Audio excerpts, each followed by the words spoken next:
Então todo o processo que aconteceu comigo foi um mover de Deus, particularmente na minha vida, para que eu tivesse a noção de que o fim da teologia não está na teologia. Então a tentação de pessoas que estudam bastante e que têm um grau acadêmico elevado é de pensar que aquilo é o objetivo principal da vida e se apaixonar mais pelo barco do que pelo destino para onde o barco está te levando. O fim da teologia, ela se encontra na igreja com a vivência prática de tudo que é conceito teológico. Então, se você não se identifica com as pessoas, se você não produz algo que possa trazer edificação no caminhar das pessoas rumo à maturidade, aquilo que você está fazendo, na verdade, pode ser apenas um barulho que não tem nenhum tipo de fruto duradouro, que não produz nenhum tipo de legado.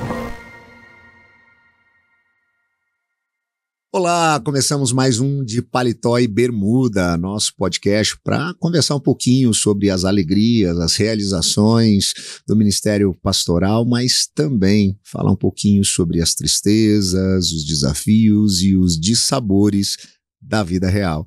E hoje eu tenho a alegria de ter aqui com a gente um amigo muito querido, Paulo On. Seja bem-vindo ao de Paletó e Bermuda. Prazer enorme estar aqui com você, Rodrigo, meu amigo, companheiro no ministério, para esse papo aí. Espero que a gente possa ter coisas interessantes para falar. Muita coisa para te perguntar, em várias línguas. De Paletó e Bermuda, você assiste na IPB Multi. Se você ainda não conhece a multiplataforma de comunicação da Igreja Presbiteriana do Brasil, o endereço está aparecendo aí na tela, multi.ipb.org.br. Além do de Paletó e Bermuda, você encontra todo o material que é produzido aqui pela APECOM, Agência Presbiteriana de Evangelização e Comunicação. Você também encontra o nosso programa no canal do YouTube. Aproveita e se inscreve aí no nosso canal. Paulo, vamos começar do início. Conta pra gente, né, como que é essa trajetória sua, né? Primeiro em relação ao evangelho e consequentemente ao ministério, mas que eu sei, ela vem de gerações aí e ela vem, claro, de outro país também, né? Então conta pra gente um pouquinho do início, né, dessa sua trajetória, remetendo aí às suas origens. O meu país de origem é a Coreia do Sul e eu sou a quarta geração de cristãos na família. Então a minha bisavó ela foi convertida pelo evangelho por meio do trabalho dos missionários americanos, e a gente tem uma história muito legal que a Coreia foi dividida em vários setores que diferentes denominações e diferentes missionários eles tiveram uma atuação. E minha família, no início, foi convertida por meio do trabalho dos metodistas, depois nós conhecemos a igreja presbiteriana, e desde a época do meu avô, a gente está no contexto da igreja presbiteriana lá na Coreia e também aqui. Então, meu avô foi presbítero, meu pai hoje é diácono, e eu, na quarta geração, resolvi entrar nessa loucura de ser pastor presbiteriano, e é aquele negócio, né? Como crente de berço, a gente não sabe exatamente o dia que a gente foi convertido, mas a gente sabe que Deus tem um processo longo na nossa família. E dessa criação, né, aqui no Brasil, conta pra gente um pouquinho, né, você já nasce aqui no Brasil, mas tendo que lidar com essa cultura, né, de uma família que vem de fora, e a gente sabe que quer queira ou que não, está fora do seu próprio país, traz, né, inúmeros desafios. Como é que foi para sua família experimentar isso e como de alguma maneira, né, o evangelho apoiou, ajudou nesse processo de estar vivendo em uma nova cultura, e depois já conta pra gente como que tudo isso convergiu para você se perceber chamado ao ministério pastoral. O evangelho e o contexto de igreja foram muito importantes, não somente na nossa vida, mas na vida dos nossos patrícios imigrantes que vieram da Coreia, porque a Coreia já tinha sido bastante alcançada pelo evangelho e muitas pessoas que vieram já eram crentes. Então a igreja, além do lugar onde a gente era equipado espiritualmente, era um lugar onde a gente se sentia em casa, né? Os meus pais, os meus avós, por exemplo, era onde eles podiam falar a língua deles e cultuar do jeito deles.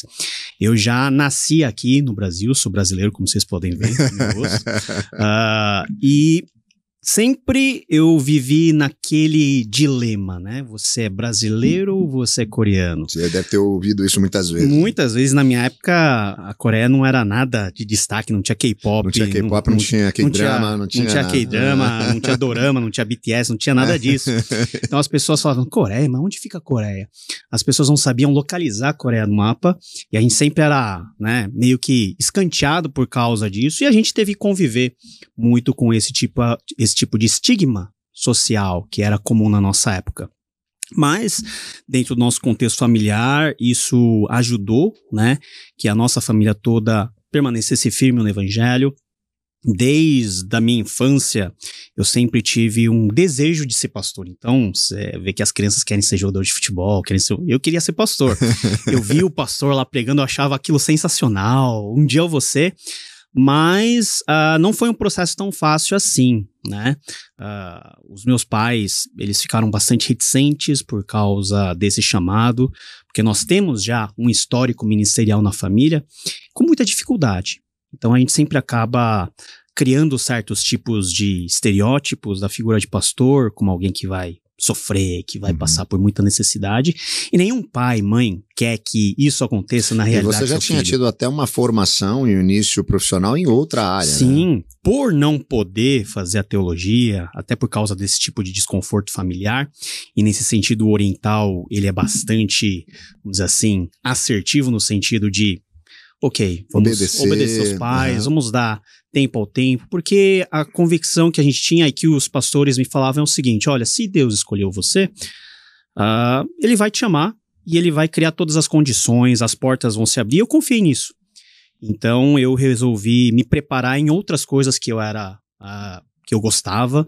Eu estudei relações internacionais, eu gostava muito dessa área de história, geografia, política. Trabalhei... A questão em relação a línguas, no geral, nessa época já era algo que te aflorava, a facilidade em aprender línguas estrangeiras? Isso era algo muito interessante, porque, por exemplo, eu passei muito tempo durante a minha infância com os meus avós. E eles não entendem português. Então eu lembro que dava 8:30 da noite, 9 horas, passava a novela da Globo. E eles queriam assistir a novela. E eles não entendiam o que estava acontecendo. Você tinha que traduzir a novela das 8. Eu tinha que traduzir e explicar a novela para os meus avós. Por exemplo, Rei do Gado, que era a novela da época. Eu tinha que ficar explicando. E isso me ajudou a criar meio que algo de facilidade, de transitar de uma língua para outra. Fazer aquela troca de chavinha, aquele switch, que é a coisa mais difícil pra gente que fala uma outra língua, quando você começa a ter que pensar em uma outra língua, até conseguir fazer isso, fazer essa virada de chave é um negócio complexo pra você, desde cedo você teve que aprender a fazer isso na marra, né? Senão vovô e vovó não iam entender a novela. Não, mas eles foram bênção por causa disso, porque eles foram uma grande escola pra mim, principalmente nesse sentido linguístico. Os meus avós eram, enfim, pessoas já do contexto mais tradicional coreano, então a gente sempre teve esse contato legal e a facilidade com línguas veio aí. Mas também a facilidade agora com as línguas originais veio quando eu tava lá pela 5ª série. Então imagina, né? É um negócio muito nerd, muito assim, pontual. Eu tinha um professor na escola bíblica dominical que ele era seminarista. E ele também era muito aficionado por essa questão de línguas originais. Ele trazia as bíblias em hebraico, em grego e mostrava para mim. E eu ficava com os olhos brilhando. Eu quero aprender isso. Eu lembro que as primeiras coisas que eu aprendi foi meio que sendo autodidata. Eu fui lá, comprei uma gramática e tal, comecei a estudar. Você tinha quantos anos, Paulo? 5ª, 6ª série, uma coisa assim. Eu achava isso o máximo, né? Mas isso ficou, de uma maneira ou de outra, meio que escanteado, deixado de lado, porque aí eu tive a minha formação, trabalhei 10 anos no mercado financeiro e casei, enfim. E todo esse processo de inserção na sociedade, no mercado financeiro, foi muito bom para mim, porque me transformou como pessoa, na maneira de tratar outras pessoas, de entender como que o mundo processa as coisas, o sistema econômico, que é uma experiência que eu acho que é muito importante para o pastor ter. Às vezes o pastor analisa as coisas só do lado do balcão dele e não sabe da realidade que a membresia passa de segunda a sábado, muitas vezes. Então, essa coisa de eu não poder ter ido para o seminário cedo foi um ato providencial de Deus para que ele pudesse trabalhar dentro do meu coração muitas coisas. E aí, quando foi o ano de 2007, aí as coisas, enfim, eu já estava formado, já tinha casado, enfim. Aí eu conversei com os meus pais, todo mundo ficou de paz e eu entrei no seminário já no nível de pós-graduação, que é o MDiv, que a gente chama, e completei esse percurso acadêmico e depois eu fui tirar e fazer o meu mestrado na cidade de Edimburgo. Antes da gente chegar nessa experiência fora do país, como é que foi, né, em casa? Você já falou dessa relação com os pais, né, que depois de tanto tempo, de você ter obedecido, isso estava, né, algo mais natural para eles, mas vamos falar da Ju aqui um pouquinho, né, ela não tá aqui, vamos aproveitar para falar dela. Como é que foi para sua esposa esse negócio? Ó, eu casei, né, meu marido tá lá, fez relações internacionais, tá no mercado financeiro e agora ele vai pro ministério. Como é que foi para ela lidar com isso? A Ju já me conheceu dentro do contexto onde eu já era evangelista. Então a Juliana, minha esposa, e eu conheci a Juliana num acampamento que eu fui pregar. Então muitas coisas aconteceram, né? Muitas coisas por detrás. Ela já sabia onde estava amarrando o burrinho dela. Já sabia.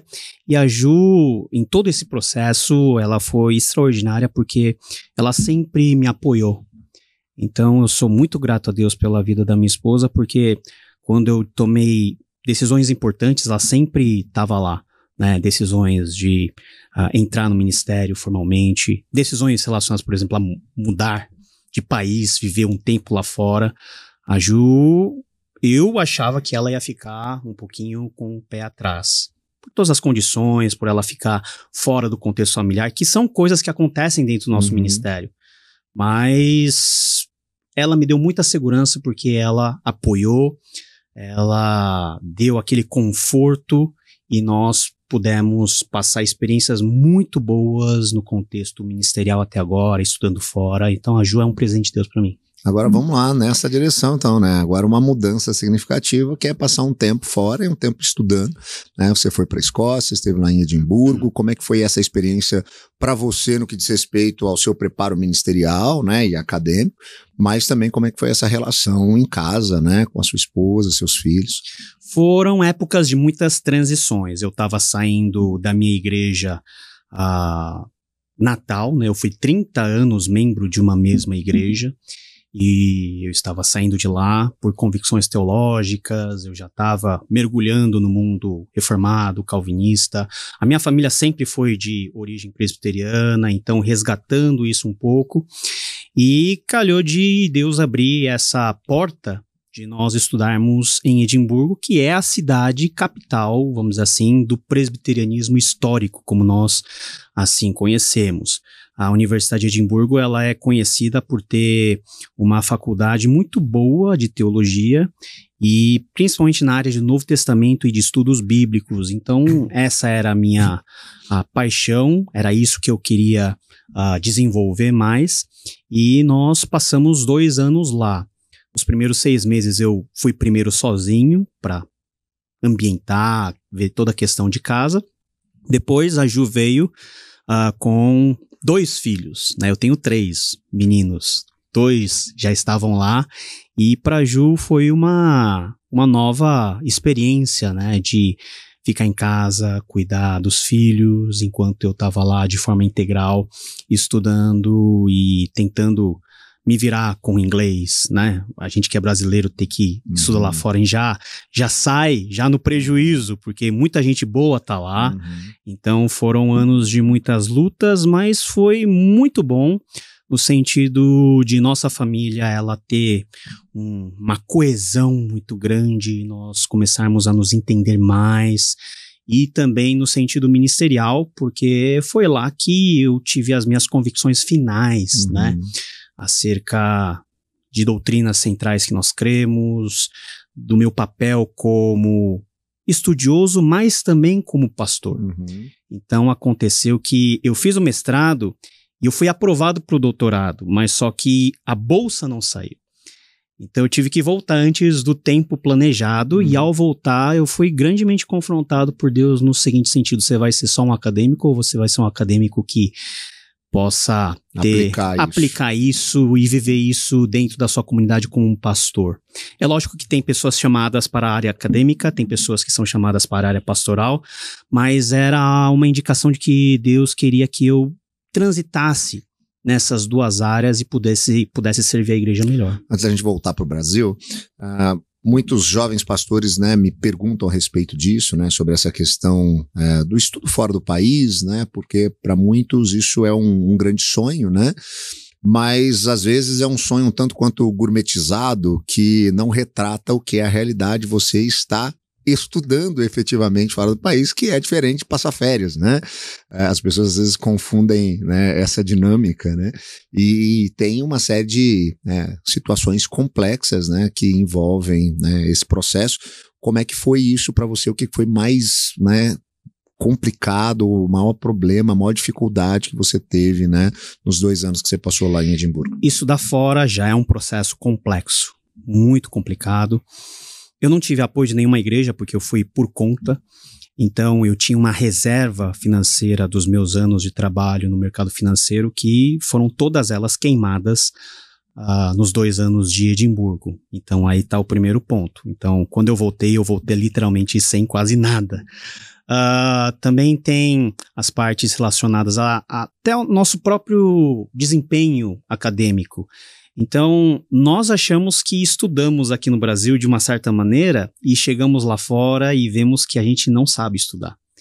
Então, até você começar a entrar no ritmo de estudo das pessoas que são nativas de lá ou dos países anglo-saxônicos, a gente gasta muito esforço. A língua é uma barreira. O próprio background educacional que as pessoas trazem e que você leva aqui do Brasil é algo muito distante, muito diferente. Então você gasta muito tempo tendo que correr atrás de prejuízo para chegar num nível mais ou menos igualitário aos outros, e quando esse nível chega, você já está terminando. Fora todos os dramas de, por exemplo, morar num país frio, que no inverno é mais escuro do que, né, claro, você enfrentar a cultura mais, vamos dizer assim, mais dura de contextos europeus, e isso traz muita saudade do seu país. São coisas que você tem que administrar. Então, isso da fora é uma bênção, abre muito a sua visão. Eu acho que em termos teológicos traz uma riqueza muito grande, até para que você possa trazer de volta para o nosso contexto, mas tem um custo muito alto. Então, para as pessoas que sempre me perguntam sobre, é bom, é legal isso lá fora, é muito legal, é muito bom, mas a gente tem que colocar na ponta do lápis todos os custos e fazer aquela pergunta: você está disposto a assumir tudo isso? Pagar esse preço? E nessa volta para o Brasil, né, o seu ministério vai se desenrolando, né, e concomitantemente com esse processo, né, que vai desembocar na sua ordenação, né, e no pastorado na Igreja Presbiteriana do Brasil, outra coisa foi acontecendo, que é a dinâmica do seu ministério no ambiente digital, né, que é agora trazer tudo isso que você adquiriu de conhecimento, né, e de alguma maneira traduzir isso, né, para alguns jovens estudantes, né, coisas que normalmente no passado não eram muito comum da gente encontrar disponível para todas as pessoas, que são os estudos das línguas originais, né. Eu lembro que quando eu fui pro seminário, mais de 20 anos atrás, era aquilo que você falou: se você tinha algum interesse, era difícil você encontrar um livro específico. Isso. E era uma coisa bem autodidata de você ter que começar ali, né, a dar os primeiros passos. Você não tinha nenhum recurso, você não tinha nada, né, nem recurso, porque a gente não tinha internet na época, nem o recurso, né, de pesquisar alguma coisa, mas nem a facilidade de softwares e coisas que a gente tem hoje. Então era tudo muito diferente. E hoje as coisas, né, com avanço tecnológico, elas mudam e você começa a utilizar desse espaço para fazer uma coisa que até então não era comum, né? E aí eu começo a perceber que não só seminaristas e pastores, pessoas que têm o desejo, né, por viverem no ministério, mas pessoas que são cristãos, né, discípulos de Jesus fiéis e genuínos, que querem aprender mais, querem aprofundar mais, começam a querer buscar o conhecimento das línguas originais para poder também serem melhores discípulos de Jesus, entenderem melhor as Escrituras. Como é que foi, assim, essa sacada? Da onde que surgiu isso? Por que você começou a fazer? Onde na sua cabeça imaginou, né, passar que, né, as pessoas poderiam ter interesse, né, em querer saber grego ou hebraico? Pois é, se eu tive interesse, pode ser que mais alguém tenha, né? Eu parti desse pressuposto. Mas toda essa experiência de produzir conteúdo digital, de estar na frente de câmera, de fazer essas coisas, foi algo muito, assim, muito aleatório na minha vida, porque eu não sou uma pessoa dada naturalmente a essas coisas. Mas tudo isso nasceu de um grande momento de frustração na minha vida lá em Edimburgo, que foi justamente a minha negativa em entrar no doutorado. Então, naquele momento, o que eu pensei diante de Deus? Com o que eu aprendi, como que eu posso levar isso numa linguagem simples às pessoas? E como eu gosto de línguas originais, e eu sabia que a gente tinha recursos escassos, hoje a gente tem muita coisa boa, então eu resolvi fazer, por exemplo, pequenos vídeos falando sobre versículos bíblicos, sobre palavras, né, análise sintática, coisa que só nerd gosta, mas tentar levar de uma forma que o ouvinte, mesmo que não tivesse nenhuma noção do grego, soubesse mais ou menos e se situasse e de alguma maneira tivesse insights da palavra de Deus que o fizessem, no fim das contas, amar mais a palavra de Deus e o Deus da palavra. Então, os projetos como Grego Diário, Hebraico Diário que eu tinha lá, em 2016, nasceram todos nesse contexto. Os primeiros vídeos que eu gravei no YouTube, né, ainda totalmente, sabe, sem nenhum conhecimento, então a câmera estava lá em cima, eu gravava contra a janela, sem nenhuma iluminação, um negócio bem bizarro. Todas essas experiências nasceram nesse tempo. Aí você vai se interessando, você vai se aperfeiçoando, vendo o que os outros estão fazendo e meio que encontrando o seu jeito de comunicar as coisas e de trazer, né, um esclarecimento teológico. Por exemplo, eu não gosto muito de entrar em polêmica em temas que podem ferir a amizade, por exemplo. Mas eu procuro trazer temas que eu possa desenvolver de uma forma tranquila para que a pessoa, mesmo que não tenha nenhuma noção de teologia, saiba do que a gente está falando. Então, nesse tempo que a gente tem muitos recursos, vídeo na internet de pregação, de aula, nós temos aos milhões. Por um lado, é bom que isso torna o conhecimento, vamos dizer assim, mais democratizado, mas por outro, nos dá, como criadores de conteúdo, um senso de responsabilidade muito maior com relação à qualidade do conteúdo, ao zelo na preparação e, sobretudo, às motivações. Então, eu sempre me pego pensando no porquê que eu estou fazendo isso. Qual que é a minha motivação? A minha motivação é ter like, é ter crescimento rápido no canal, é ter uma influência digital, ou minha motivação é usar essas plataformas para falar de Deus, para proclamar o Evangelho. Então, eu nunca pensei que eu estaria fazendo o que estou fazendo hoje, e a minha esposa, quando olha para mim, fala assim, eu não sei como que você está fazendo tudo isso. Porque você não tem nenhum perfil para essas coisas.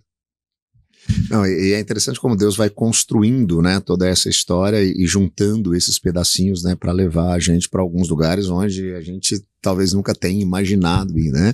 E aí, voltando para o Brasil, tá, tem toda essa questão ministerial, trazendo esse viés acadêmico, mas aí há esse processo também seu de se encaminhar ou ser encaminhado, né, ao ministério pastoral, que também é outra dinâmica cheia de muitos outros desafios. Como é que foi, né, viver essa coisa de estar em uma igreja local, cuidando de adolescente, de jovem, aconselhando pessoas com problemas do dia a dia, né? Como é que foi trazer todo esse viés acadêmico, toda essa questão, né, do conhecimento daquilo que você estava construindo, mas trazer isso conectado com a prática da igreja local?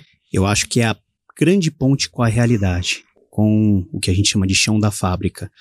Então, a tentação de pessoas que estudam bastante e que têm um grau acadêmico elevado é de pensar que aquilo é o objetivo principal da vida e se apaixonar mais pelo barco do que pelo destino para onde o barco está te levando.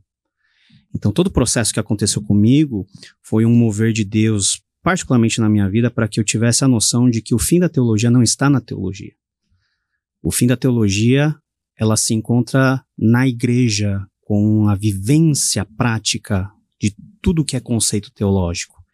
Então, se você não se identifica com as pessoas, se você não produz algo que possa trazer edificação no caminhar das pessoas rumo à maturidade, aquilo que você está fazendo, na verdade, pode ser apenas um barulho que não tem nenhum tipo de fruto duradouro, que não produz nenhum tipo de legado.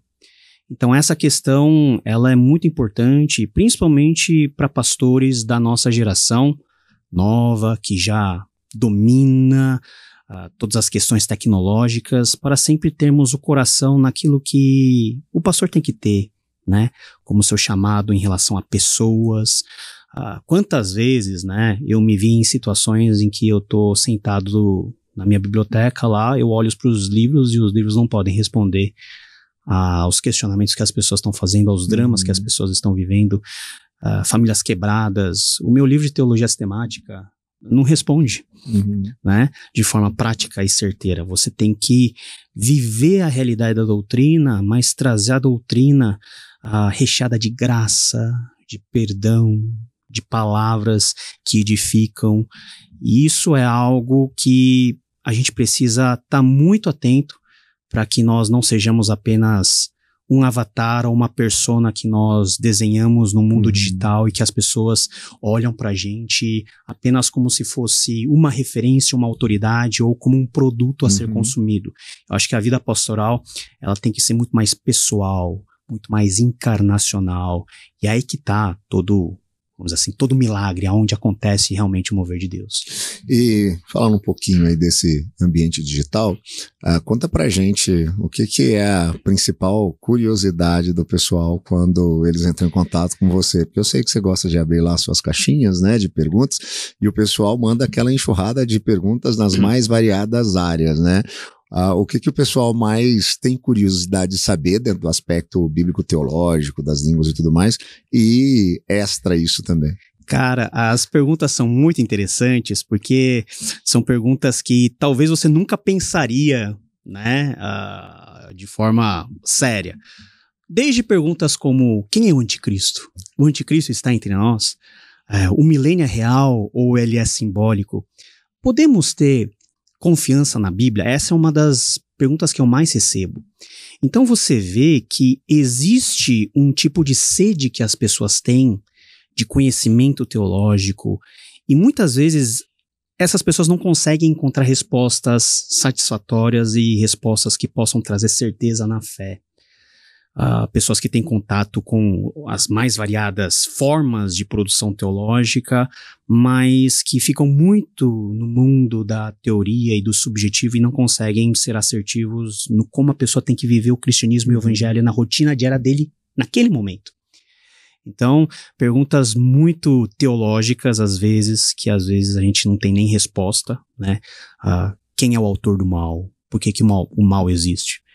A gente só tem como responder que o mal existe e que um dia Deus trará fim a isso. Mas como que isso aconteceu? Qual foi a dinâmica no Zé Oculto? Lidar com o mistério de Deus e se conformar com os limites que a revelação nos dá, eu acho que é o grande exercício de nós teólogos nas mídias sociais, que nos impede de cair na tentação de sabermos tudo e de respondermos, ou termos a responsabilidade de respondermos tudo. Isso é um exercício muito perigoso, porque tem coisas que a gente não tem resposta. Verdade. Bom, você falou no início da nossa conversa que o pessoal nem sabia diferenciar o que você era quando você era criança, né? Qual tipo de oriental você era, né? Você deve ter sido chamado muito de japa, de chinês, né? Sim. Só que hoje as coisas no Brasil, né, e eu diria em grande parte do mundo, mudaram, né? A Coreia do Sul, ela, né, se tornou aí uma grande referência, né, inclusive de cultura popular para o mundo inteiro, desde as músicas, né, desde dos doramas, das novelas coreanas, né, E eu acredito que isso também acaba, né, sendo uma enxurrada de perguntas, porque isso também leva a um questionamento em relação à dinâmica da espiritualidade, né, de um povo que agora a gente passa a conhecer um pouco mais, e aí passa a despertar também a curiosidade. Então, se o pessoal no passado tinha curiosidade de saber algumas dinâmicas, né, sobre a vida espiritual, né, e como eram as igrejas nos Estados Unidos, porque eles assistiam aos filmes de Hollywood, sim, hoje isso acontece também, né, com o despertamento da curiosidade em relação à Coreia do Sul. Então, acredito que esse tipo de pergunta chega bastante. E como é que é isso para você, né? Porque a gente que ouve um pouco em relação às igrejas e como que é a dinâmica de algumas igrejas, principalmente da igreja presbiteriana na Coreia, até que ponto, né, as pessoas conseguem entender o que é e não é, porque eu acredito que há uma visão, às vezes, um tanto quanto romantizada, o que é verdade, o que não é verdade. Conta um pouquinho, né, dessa ideia aí de como é a vida da espiritualidade, da igreja, né, na Coreia pra gente. O cristianismo na Coreia é um pouquinho sui generis, né? Para uma igreja presbiteriana ser a maior denominação do país, em termos protestantes, já é um fenômeno bem raro no mundo. Tudo isso é fruto do labor missionário dos americanos, principalmente, que trouxeram o evangelho já no final do século XIX, ajudaram em todo o processo de modernização. Nós temos a formação já muito cedo, no século XX, de igrejas muito fortes dentro da Coreia, principalmente no âmbito da Coreia do Norte, do que hoje é a Coreia do Norte, na época era unificada, mas pela capital da Coreia do Norte, que é Pyongyang. Nós temos relatos muito variados de movimentos de avivamento que aconteciam em aldeias, em povoados, em que todo mundo recebeu o evangelho e todos foram convertidos pelo Senhor. Relatos de milagres, tem muita coisa que aconteceu de forma muito intensa naquele contexto. Agora, tudo que acontece de forma muito rápida, ela também traz dificuldades para o prosseguimento da obra, porque é um contexto em que não conheceu o evangelho e conheceu de forma muito repentina, então não tem uma cultura cristã, e a formação dessa cultura cristã dentro da Coreia ela é muito complexa, porque a cultura cristã convive com culturas que são milenares dentro do contexto oriental. E isso tudo atrelado a modelos de igreja que foram implantados em muitos casos, que são modelos que vêm dos Estados Unidos, do contexto de mega igrejas, que na Coreia funcionou até certo ponto, mas a grandeza do projeto também produz muitas dificuldades em termos da própria atuação da igreja junto à sociedade, do papel dos pastores com relativo ao poder, com o papel da própria membresia que começa a frequentar a igreja não com compromisso do discipulado, mas até como uma demonstração de algum tipo de posição social. Tudo isso é o que nós encontramos não somente na Coreia, mas em todos os países, porque todos nós somos pecadores e nós temos a habilidade muito boa de desvirtuar a boa graça de Deus. Agora, o que me chama muita atenção, e você é plantador, é revitalizador de igreja, você sabe disso muito bem, é que as pessoas ficam apaixonadas por um modelo lá e querem replicar aqui. Isso não dá certo, porque desconsidera todo o background cultural, histórico daquele contexto, e ignora o que é a realidade nossa brasileira. Então o pessoal lá fica impressionado com todas as igrejas que fazem reunião matinal, de oração às 5 da manhã. É uma bênção, mas o oriental não tem dificuldade nem em acordar cedo, nem em ter momentos de oração, porque o ethos oriental é um ethos de devoção. Foi assim no budismo, foi assim em vários movimentos religiosos, e é assim no cristão, porque é o jeito oriental de ser mais introspectivo, reflexivo. Então, as pessoas já são meio que condicionadas a gostarem desse negócio de oração. Agora você vai pegar simplesmente esse modelo e, pum, coloca aqui no Brasil, abrindo as portas das igrejas às 5 da manhã. No primeiro momento, isso vai cair como um grande problema dentro da igreja, porque você condiciona o sucesso àquele movimento de oração. Mas será que o sucesso da igreja está ou deve ser restrito apenas a algo específico que a igreja faz? Então, a minha grande preocupação das pessoas olharem para a igreja da Coreia é olhar a igreja da Coreia simplesmente como um modelo de crescimento, sem considerar que esse modelo que nós estamos vendo também tem muitos problemas, tem muitas falhas, precisa de muita dose de revitalização para conversar com os novos tempos. E a gente simplesmente acha tudo lindo, maravilhoso, e a gente comete o erro de, por exemplo, importar modelos de crescimento de igreja de outros contextos, por exemplo, dos Estados Unidos, né, de outros contextos que a gente, né, conhece tão bem. Então, a minha única ressalva com o encanto que as pessoas têm pelo cristianismo na Coreia é que as pessoas saibam que não é aquela maravilha pintada de uma forma romântica. Existem desafios e eu acho que é muito justo, ao você ver um modelo, você também ser alertado das crises que aquele modelo sofre, dos problemas, para que, no nosso contexto aqui no Brasil, a gente possa ser muito sábio e ter o discernimento de, não, isso é bom, isso dá para aplicar aqui. Aquilo outro não dá porque não é a realidade nossa, da nossa sociedade, do ethos brasileiro. Então, eu acho que, por conhecer esses contextos, dá para você direcionar um pouquinho melhor esse amor, né, meio K-pop que as pessoas têm, inclusive com as igrejas lá. E você teve a oportunidade de algumas vezes, né, estar na Coreia. Como é que foi para você? O que impactou? O que causou emoção? Porque afinal de contas você lida com uma cultura, um lugar que é da onde vem a sua família, né, tendo, né, sido nascido e criado em um outro país. Como é que foi essa emoção para você num primeiro momento, na primeira ida, e contando todas as idas, o que talvez chamou mais a sua atenção, mais te impressionou, mais você falou assim, cara, isso é legal, isso é diferente? Tem dois pontos que parecem ser antagônicos, mas não são. Primeiro é o impacto da tecnologia que você tem ao chegar. Você vai em um ano, volta depois de 2, mudou completamente tudo. É uma outra realidade, a tecnologia lá é muito dinâmica, muda a todo instante. Então a gente tem várias áreas tecnológicas em que a Coreia tem um grau de importância muito grande. Mas isso é legal, mas não tão legal quanto a parte da história e da cultura. A Coreia tem mais de 5.000 anos de história. Então equivale em tempo quase aos judeus, por exemplo. Você está num lugar que você sabe que 2.000 anos atrás as pessoas estavam fazendo alguma coisa lá e que foi preservado. Você sente aquela conexão com algo muito maior do que você. Eu não estou falando só do aspecto espiritual, mas a própria tradição de você ter algo muito longínquo que fez com que você estivesse aqui. A gente não vê muito isso aqui no Brasil porque nossa história, 500 anos é um sopro dentro da história como um todo. Mas mesmo aqui, dá uma emoção ver coisas que, pela antiguidade, você sabe que muitas coisas importantes aconteceram.